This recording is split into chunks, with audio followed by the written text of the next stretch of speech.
Marriage is a familiar institution in the movies, yet it's not often shown in the best light. The husband is henpecked or a cheater. The wife is a nag or frivolously spending the breadwinner's money. Often a wedding ceremony is the endgame, but we never get to see the happily ever after. But Nick and Nora Charles of the Thin Man series, they were different.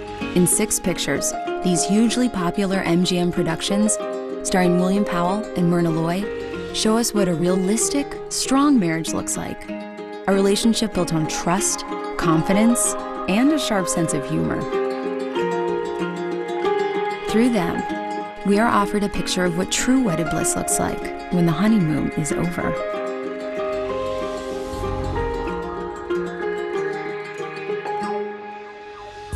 Nick and Nora made their introduction in 1934's The Thin Man, written by husband and wife team Albert Hackett and Frances Goodrich, based on the book by Dashiell Hammett. Their respective entrances paint a fundamental picture of the duo and their chemistry.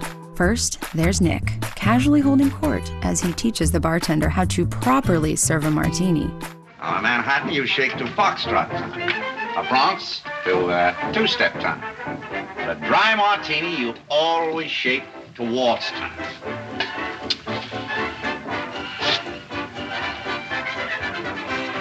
And then Nora, punctuating a grand entrance with an oh-so-chic faceplant. Always confident, always witty, Nora rebounds with a zinger. Oops, women and children first, boys. And when the two share their first on-screen moment together, Nora proves she's every bit Nick's equal. Say, how many drinks have you had? This will make 6 martinis. All right. Will you bring me 5 more martinis? Leo, line them right up here. Yes, ma'am. But while they were equal, Nick and Nora couldn't be more different. Nick, a retired detective, is popular with seemingly every lowlife, ex-con, and roustabout. They constantly run into one oddball after another. Nora, this is Willie the Weeper. Delighted. Likewise. And the boys. All of them thrilled to see Nick, even the ones he sent to the big house. Nick Charles here? Yes? You're his wife? Yes? Hey, Nick. Nice guy. Sent me up the river one time. Hi, Nick. Hello, Face.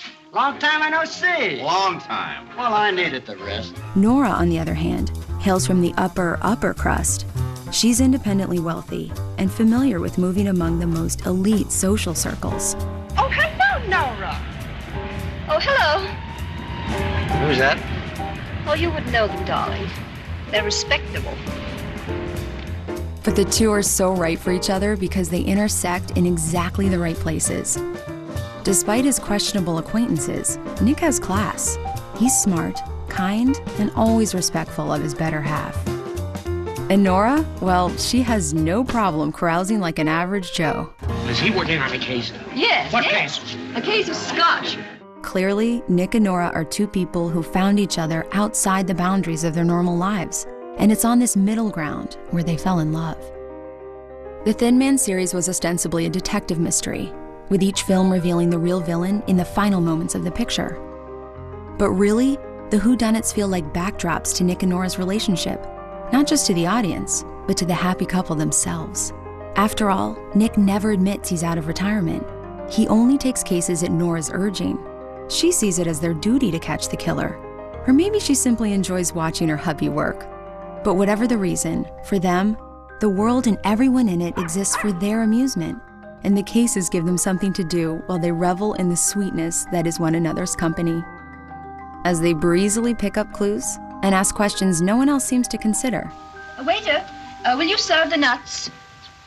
I mean, will you serve the guests the nuts? The strength of their bond is revealed. Although it's never made clear precisely how long they've been married, their relaxed comfort with each other suggests it's been a while. Let's go home. What's at home? You, my pipe, my slippers. Nicky, I think you're slipping. Darling, give me my pipe, my slippers, and a beautiful woman, and you can have my pipe and slippers. That's sweet. But we're staying here. Perhaps most telling, though, is how each responds to the implied threat of other men and women. As many of Nick's friends point out, there was a time when he was quite the ladies' man, and Nora's reactions are never jealous or suspicious. On the contrary, she accepts his reputation with confidence, occasionally even using it to knock him with a lighthearted jab. Every time I meet him, he's got another good-looking gal. we haven't met for years. No, When he gives you the sack, let me know, will you?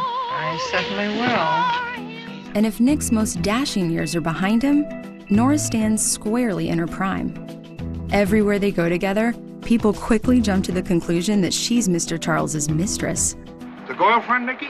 No, the wife. Well, what do you know? Here you are, baby, a wedding present. I wouldn't take a dime if it was offered to me. And she has no problem drawing a crowd of adoring men without so much as lifting a finger.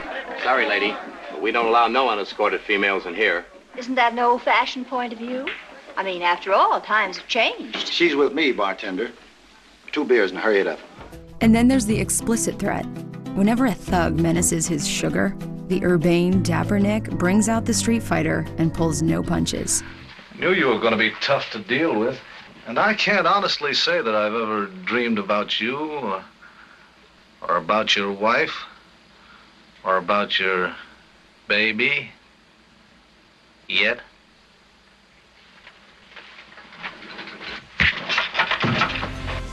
Nick and Nora Charles are the couple everyone should want to be. It's no surprise that audiences were convinced that William Powell and Myrna Loy were married in real life. They weren't, but they were close friends, and maybe that's the key to their chemistry. Why, Mrs. Charles. After all, the perfect partner is a friend you admire, a friend you can trust, a friend you can rely on.